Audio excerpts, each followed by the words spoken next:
Chapitre 19. L'insupportable. Ce monde, tel qu'il est fait, n'est pas supportable. J'ai donc besoin de la lune, ou du bonheur, ou de l'immortalité, de quelque chose qui soit dément, peut-être, mais qui ne soit pas de ce monde. Albert Camus, Caligula. La convocation était claire et laissait peu de place à la discussion. Enfin, je sais que personne ne serait allé vérifier si je pouvais venir ou non. Mais je n'y ai même pas pensé. Même pas. Sirius y aurait peut-être encore vu ma maladie de vouloir plaire à tous et à chacun. Mais lui aussi serait venu, je le sais. Bill Weasley se matérialise à la sortie de Préolard, presque en même temps que moi. Il ne lui faut que quelques secondes pour s'ébrouer et regarder autour de lui. Juste quelques secondes. Pourtant, je sais qu'elles auraient été de trop si ce n'était pas moi, un ami, qui le constatait.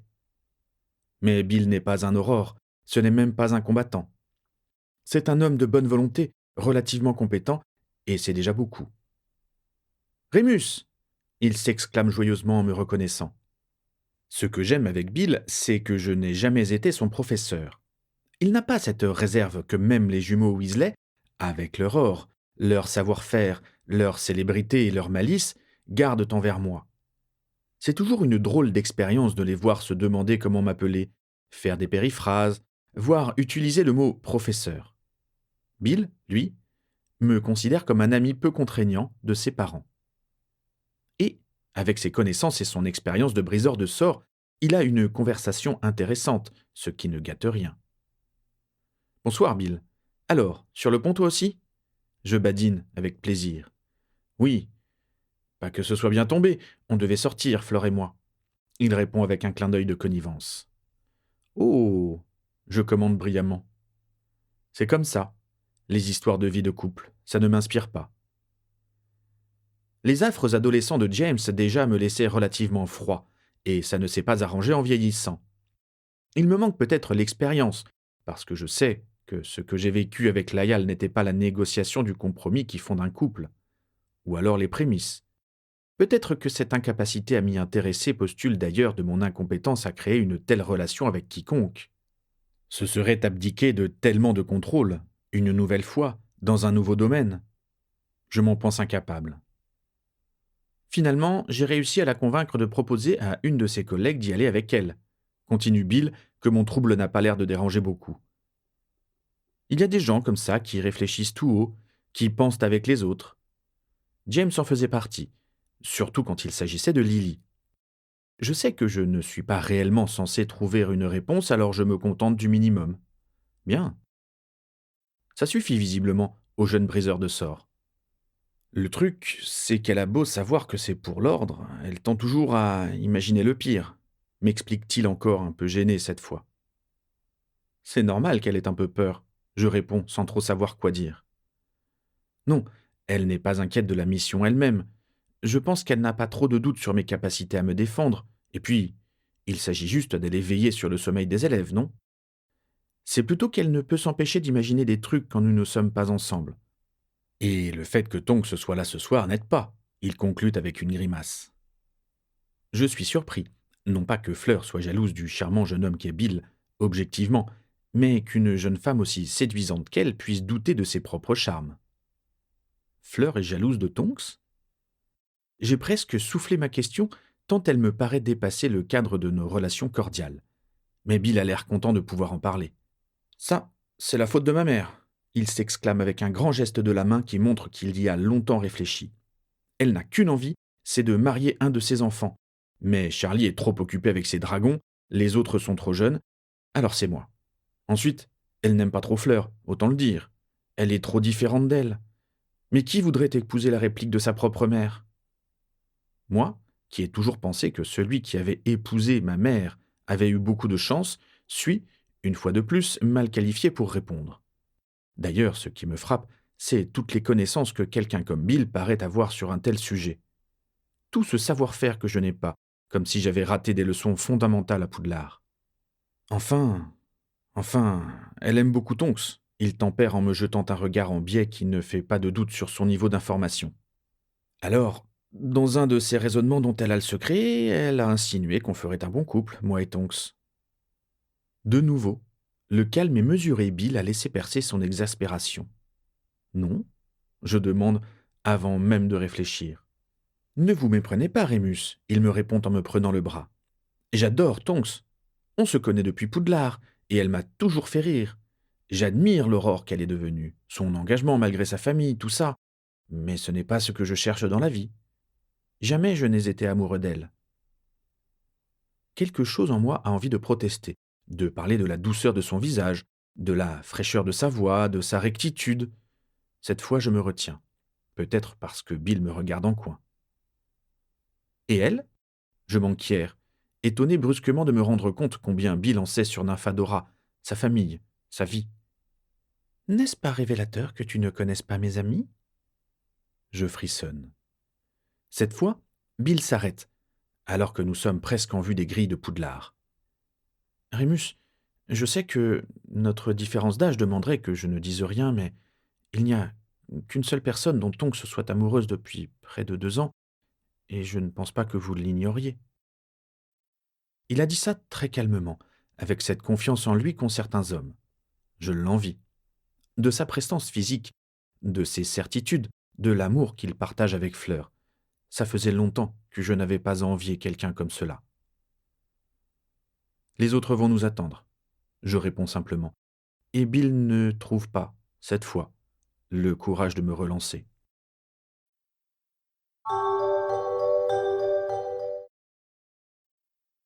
C'est Tonks qui est à la grille et qui nous ouvre.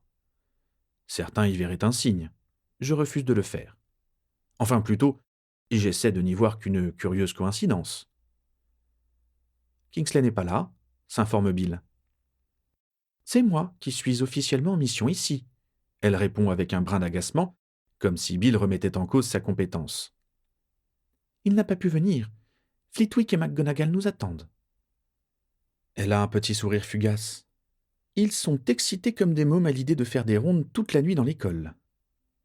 Ne nous fais pas l'aurore blasée, se moque Bill, et une deuxième fois, je l'envie de pouvoir être si décontracté et si proche d'elle aussi, je crois. Tu n'as pas eu de problème pour venir, Rémus? Me questionne Nymphadora sur un ton très précautionneux.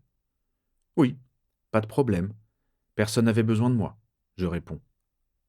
C'est quand Bill lève les yeux au ciel que je me rends compte que ma réponse pouvait paraître très amère. C'est Bill qui a laissé sa fiancée. Je continue dans un effort d'animation de la conversation, dont je ne me serais peut-être pas cru capable. Fiancée, s'exclame Tonks en se retournant vers son ancien camarade. Qui dit fiancée dit mariage. Cet été, confie le jeune homme avec un peu d'émotion. Molly va être ravie, continue la jeune Aurore alors que nous traversons le parc. Elle n'approuve pas la fiancée, mais... Ce n'est pas elle qui se marie avec Fleur, commande Tonks étonnamment à l'aise avec le sujet, et avec Bill, je trouve. Non, reconnaît Bill avec un grand sourire. Les autres nous attendent dans le hall d'entrée, annonce Nymphadora alors que nous montons les marches du château. De fait, une fois les portes de Poudlard poussées, nous les voyons. Le minuscule Flitwick et la raide Minerva. Une drôle d'équipe, quand on veut bien regarder, pour patrouiller dans les couloirs. 2 profs, 2 aurores, un briseur de sorts et un loup-garou. On est tous assez amusés par la situation. Les profs qui découvrent leur école la nuit, leurs anciens élèves qui les guident, ça fait presque animation de fin d'année. Minerva nous remercie d'être venus et annonce qu'elle estime que nous ferons mieux de rester tous ensemble. Tonks lui propose de faire 2 équipes pour couvrir plus de terrain, mais Minerva lui répond gentiment qu'on n'est pas tous aurores. Tout le monde se range à ses arguments. Ça me fait un drôle d'effet de me retrouver la nuit à Poudlard avec Minerva, Flitwick, Bill et Tonks, mais je décide qu'il ne faut pas trop y réfléchir. Pas trop revenir sur nos différences d'âge. Nous sommes quelque part ce soir des égaux, des membres de l'ordre du Phénix. Je me rends compte qu'il ne doit pas y avoir que moi qui trouve la situation curieuse. Je me décide à faire un peu de conversation, après tout. J'ai toujours été le compassionnel. Alors, Albus est reparti? Je lance. Dora a un petit sourire. Il a emmené Harry, elle ajoute. Harry? Minerva, qui s'est raidie autant qu'elle en est capable, nous lance un regard désapprobateur. On a profané la révérence qu'elle voue depuis des décennies au directeur de Poudlard. On ne questionne pas les agissements de Dumbledore. Albus ne m'a pas dit où ils allaient, elle avoue. Il me paraît finalement clair que sa désapprobation a un objet plus illustre que ma simple personne. Il ne vous l'a pas dit, je répète. Il a peut-être localisé l'endroit, suggère Nymphadora. Quel endroit demande sèchement Minerva. Enfin, Minerva, cet endroit qu'il cherche depuis le début de l'année, l'endroit où Voldemort, explique Dora avec un mélange de patience et d'excitation. Nymphadora, je sais les théories audacieuses et improbables que vous échafaudez, Kingsley et vous. Rémus y croit, lui aussi, affirme Tonks en me désignant du menton. Tous se tournent évidemment vers moi. À quoi croyez-vous, Rémus me demande aimablement Flitwick. Comme les deux femmes me regardent comme une sorte de Paris qui devrait les départager, je n'ai d'autre choix que de m'expliquer. Je sais moi aussi que Albus cherche une grotte depuis des mois. Maintenant, personne ne peut dire ce qu'il espère y trouver. J'ai voulu proposer un compromis, je les ai fâchés toutes les deux. Les Grecs avaient raison, on ne peut départager deux femmes. Nous retombons donc dans un silence profond et contraint. Filius, une nouvelle fois, fait la démonstration de sa capacité de médiation. Si leur entreprise était réellement dangereuse, il me semble qu'Albus aurait emmené plus que Harry, il suggère. Je retiens de lancer plus que l'élu. Il me semble révélateur et sain que nul ne veuille voir en Harry davantage qu'un adolescent. Et Filius a sans doute raison. Albus a dû l'emmener pour la guérir, tout simplement. Vous oubliez l'été dernier, professeur, le contredit pourtant Nymphadora avec entêtement. Albus ne s'est embarrassé de personne quand il est revenu sa main estropiée. Vous parlez comme s'il nous cachait des choses, la gronde Minerva. Et le conflit est de retour. Filius et moi échangeons un regard qui vaut un soupir. Bill semble songeur, comme s'il avait certaines informations pour la première fois. C'est une explosion, une cavalcade et une drôle d'odeur qui nous sortent du cercle sans fin des spéculations vides. « Vous entendez » demande Tonks. Un élève en maraude, je souris malgré moi. « Allons voir » conclut Minerva, et j'ai immédiatement une vague de sympathie pour le pauvre gamin qui va nous voir anéantir sa petite escapade. Ça ne s'arrange pas en s'approchant. L'odeur provient d'un nuage magique que Flitwick reconnaît comme de la poudre d'obscurité péruvienne, produit Weasley, de bonne qualité mais néanmoins interdit dans notre enceinte. Tonks lance avec à propos un sort de ventilation, et nous voyons bientôt apparaître 3 silhouettes connues, Ron, Neville et Luna. Je ne peux m'empêcher de me demander comment le premier vit les excursions de Harry avec Dumbledore. Est-ce qu'il essaie de compenser la défection de son meilleur ami avec Neville et Luna ? Le trio me paraît assez improbable. Et où est Hermione ? Mais je n'ai pas vraiment le temps de m'interroger, parce que, plutôt que de chercher des excuses à leur présence nocturne loin de leur dortoir, ces trois-là nous sautent littéralement dessus avec l'air sincèrement contents de nous voir. « Professeur Tonks, comme nous ne savons plus quoi faire !» commence Ron d'une voix haut perchée qui traduit son inquiétude et son excitation. « Que penseriez-vous d'aller tout simplement dormir ?» commente Minerva, trop d'années de professorat la dispensant de la moindre indulgence. « Mais, » intervient le timide Neville avec une vigueur rare. « Malfoy, il est là-dedans. »« Où donc ?»« Il s'est échappé de la salle sur demande, » intervient Ron. « Harry nous avait dit de le surveiller, » complète Neville. « Harry ?» j'interroge avec le même sentiment qu'à Noël. Nous savons peu de choses sur ce que pense Harry, finalement. Nous voulons le protéger et nous comptons sur lui, mais nous ne savons rien de ce qu'il a en tête.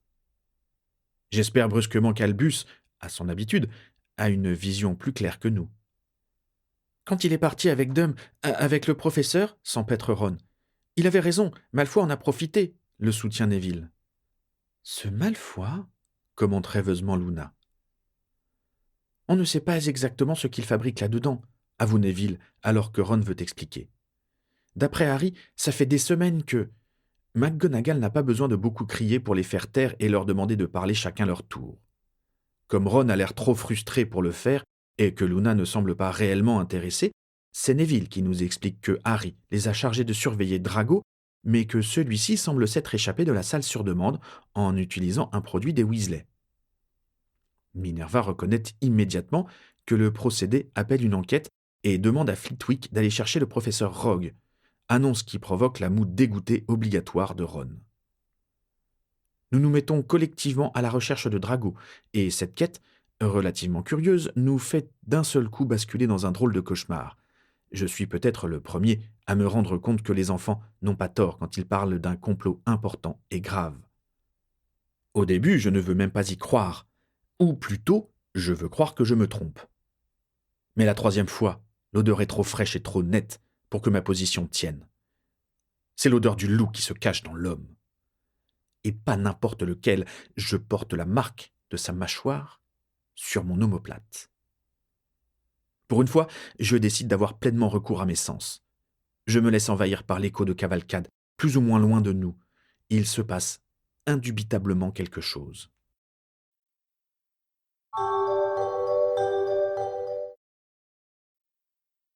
On est à l'infirmerie comme après un naufrage. On est vidé, déboussolé, perdu. On ne sait pas vraiment ce qui s'est passé, comment la routine est devenue la guerre, comment la bataille est devenue une défaite. On est comme des enfants après une blague qui aurait mal tourné. Quand les mange-morts ont fini par prendre la fuite, alors qu'ils nous tenaient plutôt à leur merci, Minerva nous a confié, à Dora et moi, la garde des blessés. Kingsley se dépatouillait avec les envoyés du ministère, et il avait toute ma sympathie. Évidemment, les mômes ont tous des égratignures, mais s'ils nous ont suivis sans rechigner dans l'antre de Pom-Pom, c'est parce qu'ils étaient tous inquiets pour Bill. Ces blessures n'ont rien de blessures magiques. Plus exactement, rien de blessures magiques habituelles. Même un humain peut le voir. Il saigne abondamment parce qu'il a été mordu. Mordu. Pas une seule fois, plusieurs. Son visage est à jamais défiguré.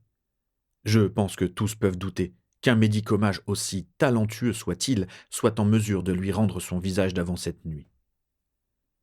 Pour moi, s'ajoute encore l'odeur, immanquable, lourde et prenante. Greyback. Et les conclusions qui s'imposent. Greyback est capable de mordre en dehors de l'influence de la lune, comme s'il refusait les quelques jours de quasi-humanité qui lui étaient encore possible de vivre. Et les questionnements, manifestation des limites de mes connaissances, aurais-je cru qu'un jour je serais prise en défaut sur la lycanthropie ? C'est finalement la deuxième fois. La morsure est-elle fatale ? Personne ne pose la question à haute voix, ni Ron, ni Hermione, ni Luna, ni Tonks, ni Pom-Pom. Pourtant il me semble que tous l'hurlent. Pom-Pom s'affaire au milieu de nous tous, alignés en arc de cercle autour du lit. Les flacons de potions cliquettent quand elle les pose sur le plateau métallique de la table de nuit. Ron semble incapable de faire autre chose que de regarder son frère. « Où est Ginny ?» demande-t-il soudain à haute voix. « Elle cherche Harry », répond Hermione.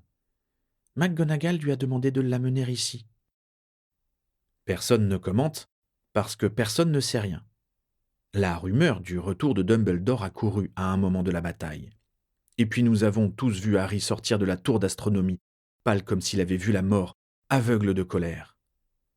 Nous l'avons vu traverser le château sans réellement s'inquiéter des batailles en cours, sans un mot, comme à la poursuite d'un ennemi personnel. Il a presque le même visage quand il entre dans l'infirmerie.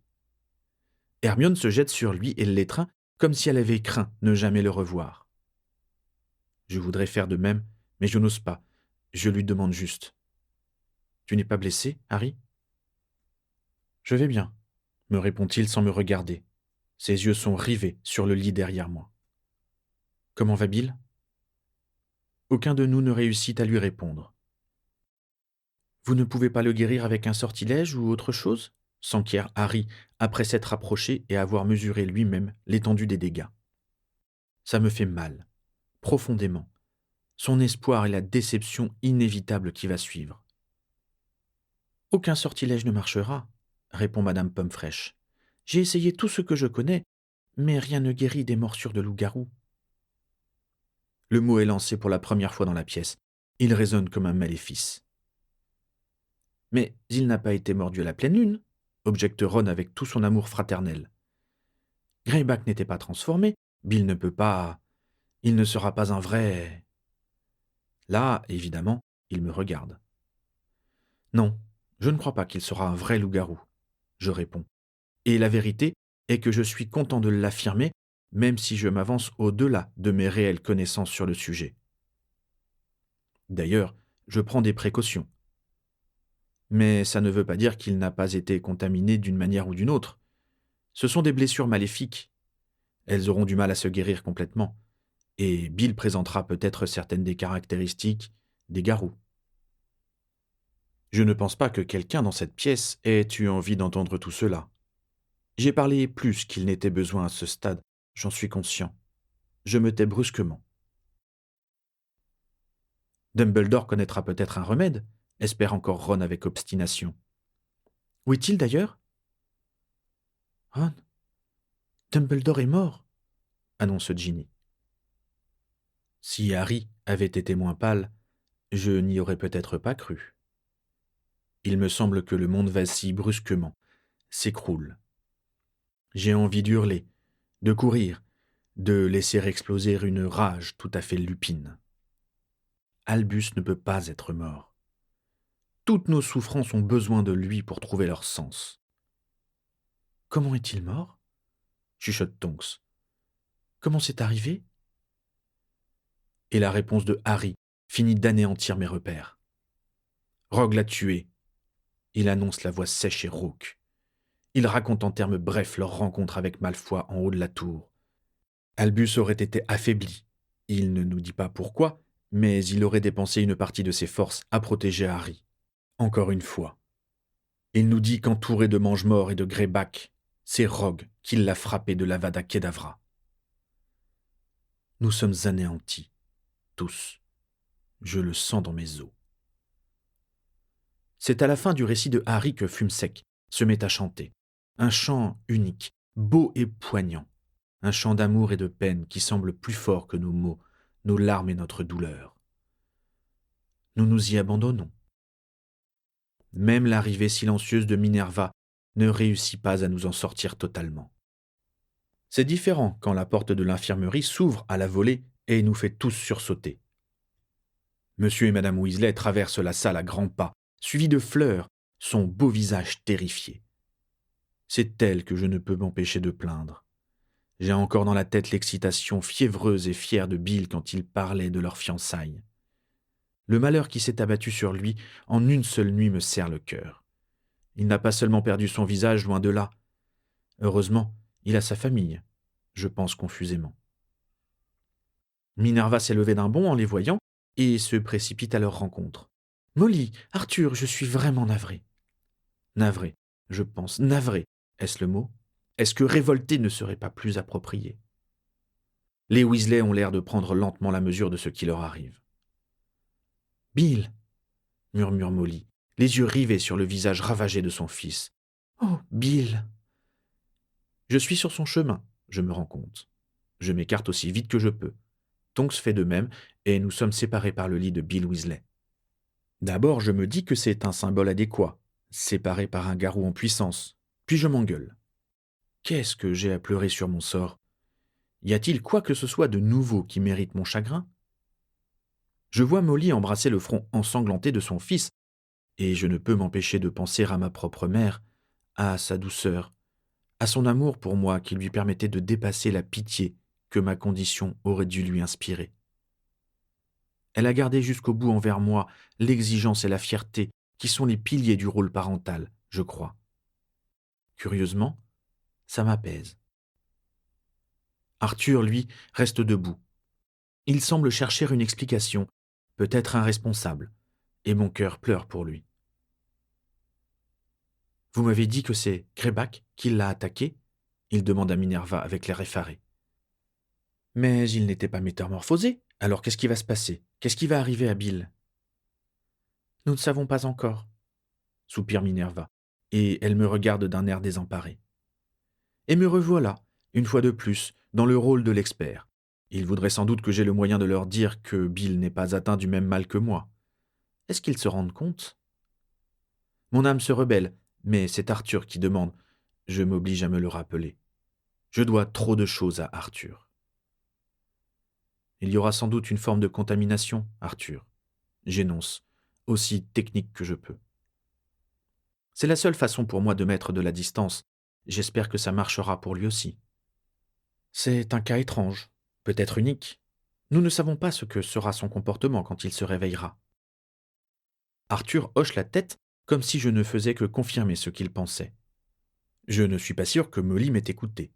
Elle prend des mains de pom-pom, l'onguent malodorant et commence à l'étaler sur les plaies de Bill. Ses mains m'hypnotisent, des mains de mère. Et Dumbledore? Reprend Arthur, toujours occupé par le bilan. Minerva, est-il vrai qu'il est... Il est véritablement... Minerva ne fait rien de plus qu'un signe de tête, mais ça suffit. Dumbledore est mort, il murmure, et je sens qu'il voudrait l'appui de sa femme, mais elle est tout à leur enfant. Telle la mère du Christ moldu, elle pleure sur son visage mutilé. Elle semble nous avoir oubliés quand elle balbutie. Bien sûr, l'apparence physique ne compte pas beaucoup, ça n'a pas tellement d'importance, mais c'était un très beau petit garçon, il a toujours été très beau, il devait se marier. Le constat est terrible. Tant de gâchis ce soir. Tout le monde est assommé jusqu'à ce que la voix musicale de Fleur demande. Qu'est-ce que vous voulez dire par là? Qu'est-ce que vous voulez dire par « il devait se marier » Tout le monde la regarde, mais elle ne voit que Molly. C'est entre elles deux. Elle n'aime pas trop Fleur, autant le dire. Elle est trop différente d'elle, avait dit Bill. J'ai sous les yeux la preuve que son analyse de ses proches était relativement fondée. Molly doit se forcer pour lui répondre. Eh bien maintenant... Visiblement, Molly ne pense pas que Fleur veuille d'un garou, et je ne suis pas assez jeune pour penser qu'elle puisse avoir tort. Quelqu'un comme Fleur, comme toutes les jeunes femmes, mérite mieux que ça. Je voudrais lui dire qu'il est inutile d'attendre de perpétuer un mensonge, mais la jeune femme l'interrompt d'un ton impérieux. Vous pensez que Bill ne voudra plus se marier avec moi? Vous pensez qu'à cause de ses morsures, il ne m'aimera plus? Je revois Bill me dire que Fleur imaginait toujours le pire, et en particulier qu'il puisse lui préférer quelqu'un d'autre. Ça m'avait paru un peu disproportionné hier. N'était-ce qu'hier que nous avions cette conversation si intime et si légère? Non, ce n'est pas ce que... balbutie Molly. Vous croyez que je ne voudrais plus me marier avec lui? Interroge encore la jeune femme frémissante. Ou c'est peut-être ce que vous espérez? Qu'est-ce que ça peut me faire, son physique? Je suis suffisamment belle pour deux, il me semble. Personne ne fait un geste. Personne ne dit un mot. Ces cicatrices montrent simplement que mon mari est courageux. Fleur reprend à peine plus calme. Et d'ailleurs, c'est moi qui vais m'occuper de lui, elle ajoute en écartant Molly et en lui prenant l'onguent des mains. C'est le coup de grâce pour Molly, qui se laisse tomber en arrière. Heureusement, Arthur est là. Elle regarde Fleur étaler l'onguent sur les blessures de Bill, comme si elle ne comprenait pas vraiment le sens des gestes de la jeune femme. Le silence est palpable. Les gamins ont l'air terrifiés, comme s'ils pariaient sur l'imminence de l'explosion de Molly. Je me rends compte que ça m'est égal. La profession de foi de Fleur m'émeut, mais elle m'effraie aussi. Peut-elle vraiment penser vivre à ses côtés? Se rend-elle bien compte de la vie de relégation, de frustration qu'elle s'impose?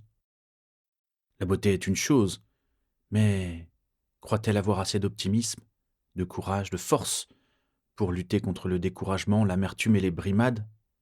Ne sera-t-elle pas tentée de s'enfuir dans quelque temps? Est-ce que ça ne sera pas pire que tout pour Bill?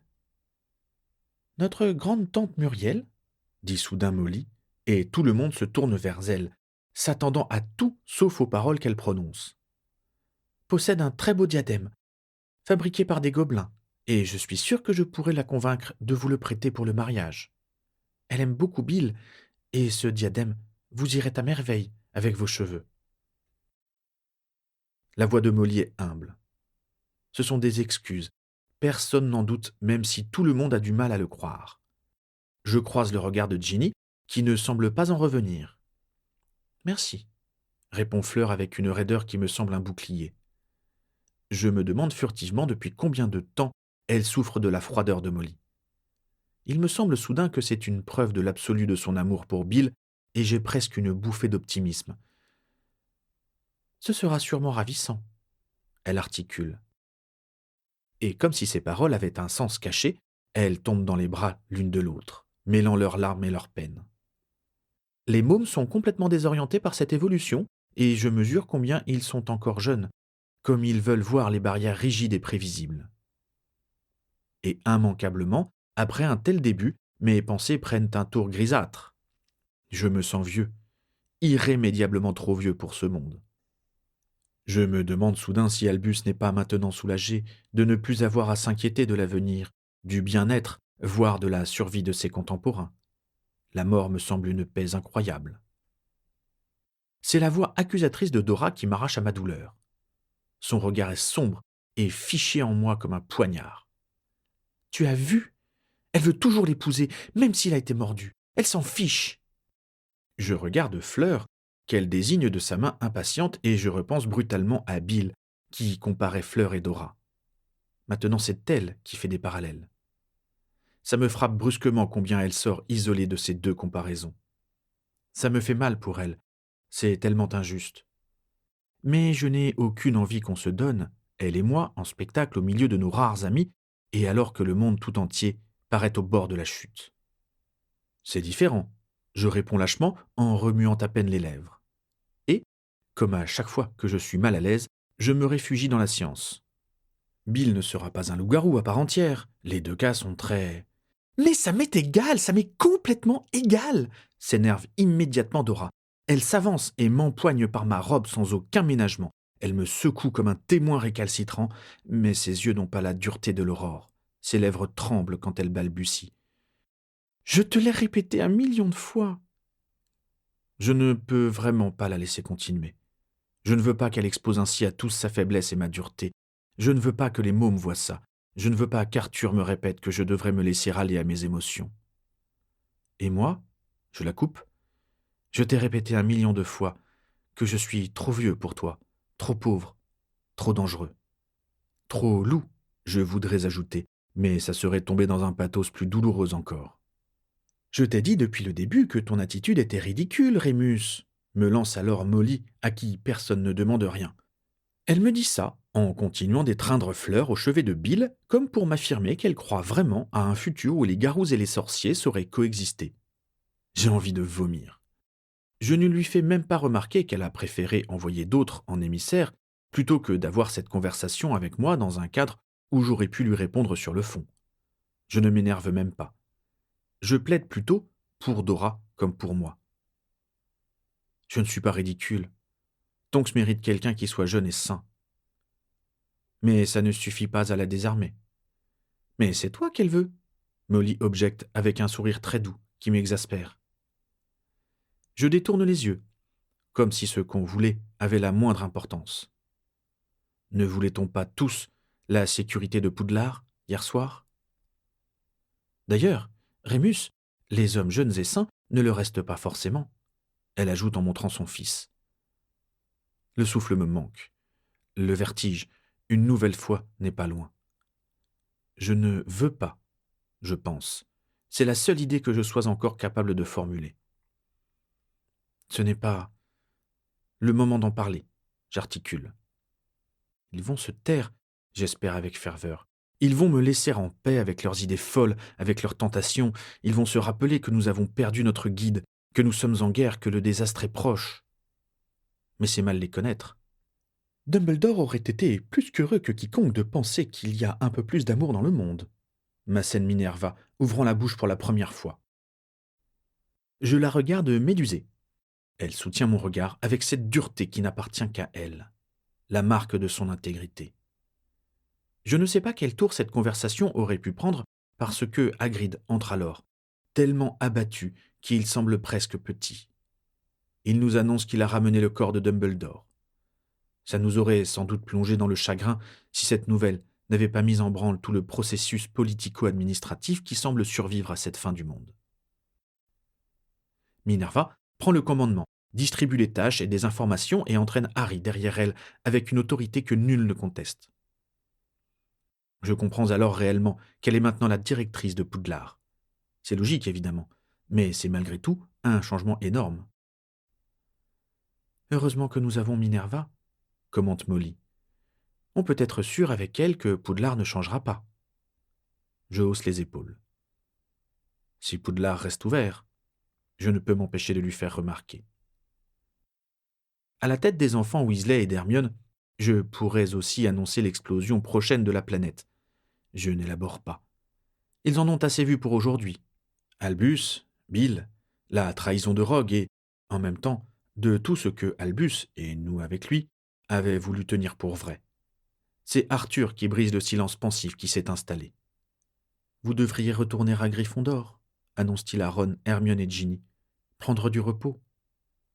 Mais, commence Ron en tendant la main vers Bill. Tu ne peux rien pour lui, Ron, à part rester en bonne santé, lui oppose son père. Ginny soupire. J'imagine qu'il n'y a, en effet, pas grand-chose d'autre à faire. Quand je pense que je devrais être en train de réviser, vous croyez... Ça m'étonnerait que les examens soient maintenus, commente Pom-Pom. Personne ne trouve de raison de lui donner tort. C'est vraiment la fin, murmure alors Hermione. Son abattement face au dérèglement de l'organisation des études est la première chose qui fait presque sourire Dora, qui s'est reculée, sans doute pour reprendre le contrôle de ses émotions, sans doute pour échapper au regard, mais que je vois de profil. Elle semble sentir mon regard et se tourne vers moi, très brièvement, avec un air de biche blessée.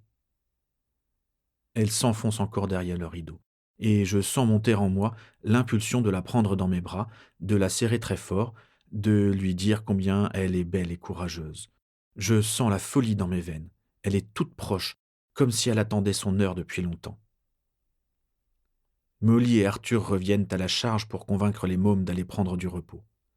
Je suis bien incapable de les imaginer aller se coucher, mais il est certain que nous ne pouvons pas tous rester là toute la journée, qu'il va falloir sortir, sortir de l'infirmerie, affronter le monde, encore un peu moins regardable qu'hier. Il va falloir faire face. D'ailleurs, les trois finissent par sortir comme s'ils partageaient mon analyse silencieuse. Peut-être est-ce un de ces moments où il vaut mieux être un Gryffondor, je me dis. Ça finit de me décider, parce que je n'ai pensé qu'à ça depuis tout à l'heure, parce que je fuis depuis trop longtemps. Je m'approche de Nymphadora, qui met un certain temps à me regarder en face. On parle en même temps. Rémus, oublie. Elle commence. Dora, je balbutie. On se tait au même moment avec une sorte de rire nerveux. Quoi? Elle demande la première. Si on allait discuter ailleurs, je propose. Elle a l'air sidérée de ma proposition et cherche une confirmation d'abord sur mon visage, puis au-delà. J'imagine vaguement les Weasley l'encourageant par signe. Ses yeux reviennent sur moi, prudent. Mon cœur bat à tout rompre. S'il te plaît, j'ajoute. Elle acquiesce très lentement, comme si elle doutait de ses oreilles ou du sens de mes paroles, et nous sortons de l'infirmerie sans un autre mot, juste un signe de tête aux Weasley. Il n'y a étonnamment personne dans les couloirs de Poudlard, et seul le bruit de nos pas nous accompagne jusqu'aux grandes portes de chêne sculptées. Nous descendons les marches, et nous sommes dans le parc écrasé du soleil printanier. Une nouvelle fois, je quitte Poudlard et, cette fois, plus encore que les deux premières, ça me paraît irrémédiable.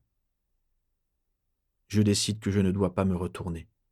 Albus aurait voulu que nous allions de l'avant, même si la destination n'a jamais paru aussi floue.